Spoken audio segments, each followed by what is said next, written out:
I'm Cervantes. I teach first grade at Camino Real, going on a little over 3 years now. I think I take a lot of pride in what I do, and I realize that it's a gift to be a teacher.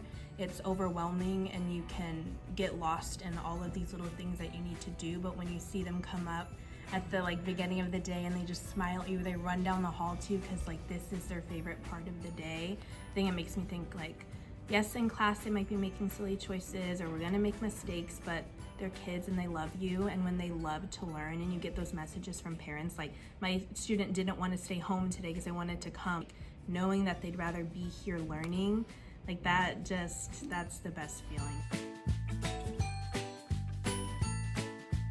They're always very in tune to what you're doing. Students hear how I react, and then when they're talking, I hear them communicating that way, oh, I didn't like the way that you told me that. So you need to model what you expect, and they're gonna reflect whatever kind of environment you've built. All students have a right to be taught in an environment where they feel safe physically, mentally, emotionally. So I think it's really important that when students make comments or you're having a class meeting, to stop and actually listen to what they're saying.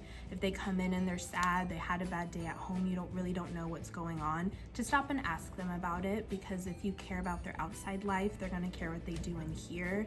Knowing that you're teaching them with grace, that you have expectations, but also knowing that there comes a point where you have to kind of sit there and say, okay, what is the root of this behavior? Are they seeking your attention because they don't get that at home?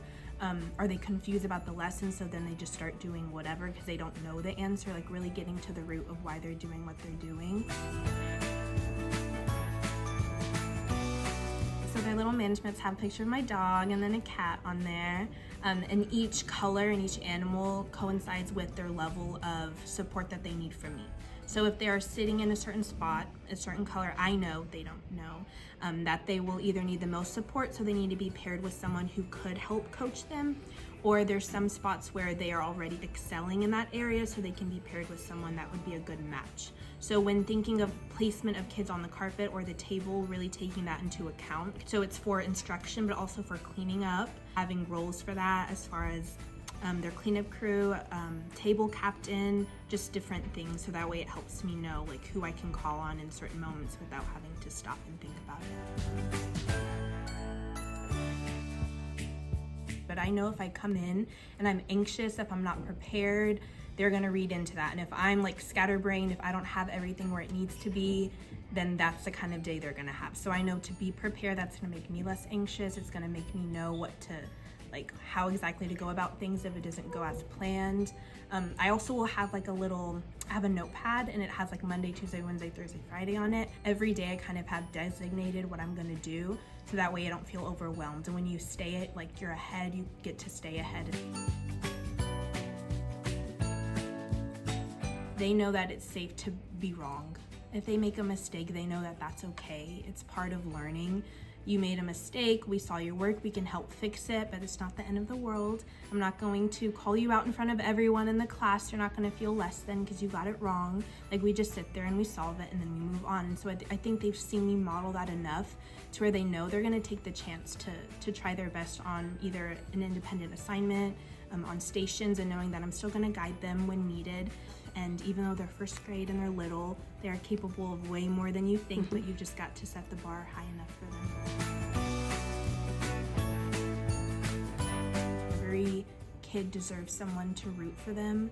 And if you are assigned a student in your class or put in there for a reason, that you have a purpose, and it's to teach them and to love them and to guide them. And when we get so lost in everything that we're supposed to do, we forget the purpose and why they're there, and how you can be the biggest advocate for them and never feel afraid to advocate for your students.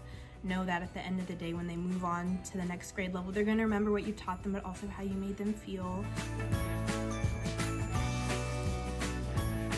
I like that she be good to her students, and if students are being bad, she gives them extra chances.